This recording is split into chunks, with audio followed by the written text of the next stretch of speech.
जी बिल्कुल, हम इस वक्त इलेक्शन की गहमा गहमी में पूरी तरह कवरेज इंशाल्लाह 27 न्यूज़ कर रहा है। हमारे साथ इस वक्त कामरान नंबरदार साहब मौजूद हैं।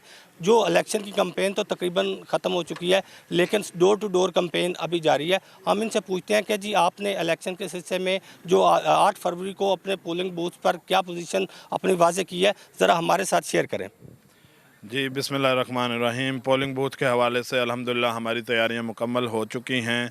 हमारे हलके में 105 पोलिंग स्टेशन बने हैं पीपी 163 में, और जो पोलिंग बूथ हैं वो 315 बने हैं, जिन पे हमें 151 लेडीज़ की ज़रूरत है और 164 मर्द की ज़रूरत है जो वहाँ पे पोलिंग एजेंट बनेंगे।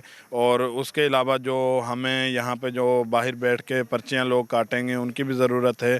लेकिन अल्हम्दुलिल्लाह हमने अपने मरहले को डोर टू डोर जाके मुकम्मल कर लिया है। लोगों ने हमें हिमायत का जो कहा है कि मैं भी पोलिंग एजेंट बनूंगा, हमने उनकी डिटेल्स जो मुकम्मल तौर पे लिख ली हैं और उनकी ड्यूटियां लगा दी हैं। उसके अलावा पोलिंग बूथ के लिए जितनी भी चीज़ों की कागज़ात की ज़रूरत थी हमने उनको मुकम्मल कर लिया है। और जो पोलिंग बूथ के लिए हमें पर्ची मिलती है उसको अल्हम्दुलिल्लाह हमने मुकम्मल तौर पे लिख के और डोर टू डोर पहुंचा दिया है। कुछ एरिया हमारे अभी रहते हैं जहां पे हमने डोर टू डोर उस पर्ची को नहीं पहुंचाया। इंशाल्लाह ताला वो भी आज शाम तक या कल सुबह तक हम मुकम्मल कर लेंगे।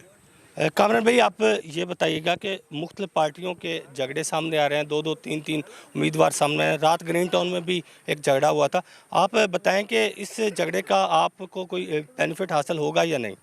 जी, झगड़े तो ये रोज़ाना की बेस पे चल रहे हैं, लेकिन हमें किसी झगड़े की मुफाद में नहीं आना। या अल्हम्दुलिल्लाह अल्लाह पाक ने हमें एक अपनी इज़्ज़त दी हुई है। लोगों की जो एक मज़मा है वो हमारे साथ चल रहा है, और जो लोग हैं दिल से हमारे साथ चल रहे हैं। हमें किसी की ज़रूरत नहीं है।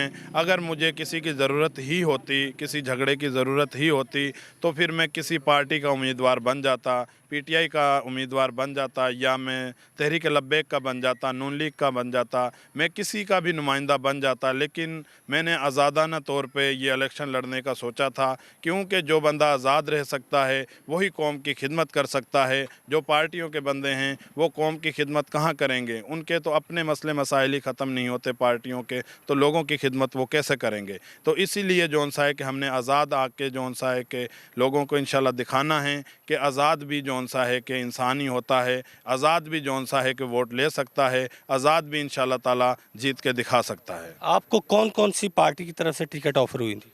अल्हम्दुलिल्लाह अब मैं नाम नहीं लेना चाहता। मुझे पीपल पार्टी की तरफ से भी बंदों के नाम नहीं लूँगा जिन्होंने मुझे ऑफ़र की है। पीपल पार्टी की तरफ से भी मुझे टिकट का वो ऐलान हुआ था। मुझे तहरीक लब्बैक से भी हुआ था, जमात इस्लामी से भी हुआ था। इन 3 पार्टियों से मुझे टिकट का, पीटीआई की तरफ से भी मुझे टिकट का दिया गया था ऑफ़र कि आप पीटीआई में आ जाएँ। लेकिन अल्हम्दुलिल्लाह मैंने अपनी कौम से जो वादा किया था कि मैं आज़ाद लड़ूँगा, मैं अपना वादा पूरा कर रहा हूँ। चाहे कोई भी मुश्किल आई हैं हमें कैंपेन के दौरान, हम डटे रहे हैं और अल्हम्दुलिल्लाह आज़ाद थे और आज़ाद ही रहेंगे। कामरान यूसुफ के जलसे में एक चीज़ देखने में आई है, जहां आपको कैमरा अगर दिखा सके तो यूथ भी नज़र आएगी, बुज़ुर्ग भी नज़र आएंगे, और हर एज का आपको यहां आदमी नज़र आएगा। इसकी वजह कामरान नंबरदार पे एतमाद है। हम यूथ के एक मेंबर से भी बात करते हैं और उनसे पूछते हैं कि आप इस कैंपेन को कैसे लेके चल रहे हैं। और नौजवान, मैंने जो हमारा सर्वे किया गया है आज दूसरे चैनल्स पे भी चलेगा इंशाल्लाह। ये चीज़ मैं आपको बताता चलूँ कि इस सर्वे में जो नून लीग को टक्कर दे रहा है उम्मीदवार, वो कामरान यूसुफ नंबरदारी सामने आया है। मज़ीद यूथ से बात करते हैं और इनसे पूछते हैं कि आप कैसा महसूस कर रहे हैं। अस्सलाम वालेकुम जी। हम बहुत अच्छा फ़ील कर रहे हैं क्योंकि तमाम लोग हमारे साथ हैं और तमाम लोग डोर टू डोर कैंपेन करवा रहे हैं। यहाँ पे जितने भी लोग हैं वो हर बंदा अपना ज़ाती ताल्लुक़ इस्तेमाल करते हुए कामरान साहब को डोर टू डोर लेके जा रहा है। यहाँ से नज़र आता है कि अवाम जो है चौधरी कामरान यूसुफ नंबरदार के हक़ में है। इनको जानी और माली सपोर्ट करने के लिए तैयार है। बच्चे, बुज़ुर्ग, तमाम लोग पुरजोश अंदाज के साथ इनके साथ जाने को तैयार हैं। हालांकि इन दिनों लोगों को छुट्टियां नहीं हैं। कुछ प्राइवेट सेक्टर हैं जहां पे लोग अभी भी काम कर रहे हैं, वहां पे छुट्टियां नहीं दी जा रही, जबकि आवाम फिर भी ज़बरदस्ती से छुट्टियां करते हुए कैंपेन में शामिल हो रहे हैं। यहाँ पे अभी कुछ मजमा शामिल है, ये तो वो लोग हैं जो यहाँ पे खड़े हैं। बाकी आवाम आगे झुरमुट बना के बड़ी तादाद में खड़ी है जो इनके साथ आज रैली में जाने के लिए तैयार हैं। और दूसरा, मैं अपनी आवाम से ये कहना चाहूँगा, जो लोग एक जोश रखते हैं कामरान साहब के लिए, वो अपने अपने पोलिंग डे वाले दिन अपने अपने एजेंट्स वहाँ पे मुकर्रर करें और वहाँ पे धांधली होने से रोकें। कामरान साहब बन के वहाँ पे खड़े रहें। ज़रूरी नहीं कि कामरान साहब वहाँ पे आए, उस इलाके में कैंपेन कर रहा हो, उस घर में आ रहा हो।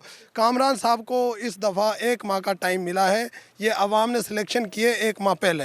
इनका पहले कोई ऐसा इरादा नहीं था इलेक्शन में आने का। ये तो आवाम की रिक्वेस्ट पे आए हैं कि जी ये जो हमारे पुराने मुंतखब करदा MPA और MNA हैं, ये हमारी अब बात नहीं सुनते हैं।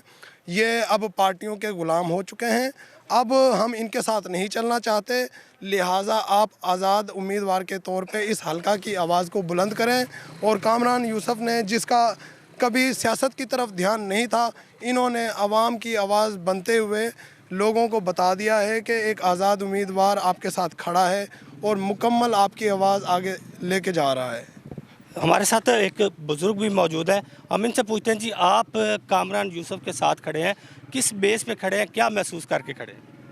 अस्सलाम वालेकुम। हम कामरान यूसुफ लंबरदार के साथ नहायत अच्छे तरीके से चल रहे हैं। हमारी सारी टीम कामरान यूसुफ लंबरदार के साथ है।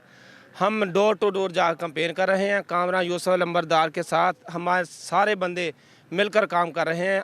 इंशाल्लाह इसके साथ रहेंगे जब तक इलेक्शन मुकम्मल नहीं हो जाता। आपको क्या तवक्कात है इससे कि ये लड़का अगर जीत जाता है तो आपके लिए क्या करेगा? इंशाल्लाह ये लड़का जीत जाता है तो बहुत अच्छे काम करेगा। हमारे हल्के के जो भी काम है इंशाल्लाह मुकम्मल करेगा। जी, हमारे साथ और भाई भी मौजूद है, हम इनसे बातचीत है। यूथ के आप देख रहे हैं कि इसमें आपको बुज़ुर्ग अगर नज़र आ रहे हैं तो साथ यूथ भी नज़र आ रही है। हम इनसे बातचीत करते हैं और इनसे पूछते हैं कि कामरान यूसुफ को आप एज ए कैंडिडेट कैसे देखते हैं? जी अस्सलाम वालेकुम। कामरान यूसुफ नंबरदार एक नहायत ही अच्छे इंसान हैं और ये हमारे हमसाए हैं। ये बहुत ही अच्छे लड़के हैं। हमने एक साथ बचपन गुजारा है अपना और इनकी कोई इनके अंदर हमने बुराई नहीं देखी। और इनके वालिद साहब भी इस गांव के नंबरदार रह चुके हैं तो उन्होंने भी गांव की बहुत खिदमत की है। तो हम इनसे पूरी उम्मीद लगाए हुए हैं और दिलो जान से कामरान भाई के साथ हैं। तो इंशाल्लाह ये हमारे मसले मसाइल ठीक करेंगे। जी, जिंदाबाद, पाक फौज जिंदाबाद, पाकिस्तान जिंदाबाद, कामरान यूसुफ लंबरदार जिंदाबाद। जी, आपने देखा, आपने नौजवानों की भी बातें सुनी, बुज़ुर्गों की भी बातें सुनी। सबका कहना था कि हमें इस नौजवान कैंडिडेट से बहुत सी उम्मीदें वाबस्ता हैं और हम उम्मीद लगा के बैठे हैं कि इंशाल्लाह जो मसले मसाइल 163 में मौजूद हैं उनमें से कामरान यूसुफ नंबरदार हमें निकालेगा। और इन मसले को सबसे जो बड़ा मसला उसने बताया वो नौजवानों के लिए एक सोच रखना कि नौजवानों को हम नौकरियों पे नहीं लगाएंगे, हम उनको कारोबार की तरफ लगाएंगे ताकि वो अपना मुस्तकबिल बना सकें। जी।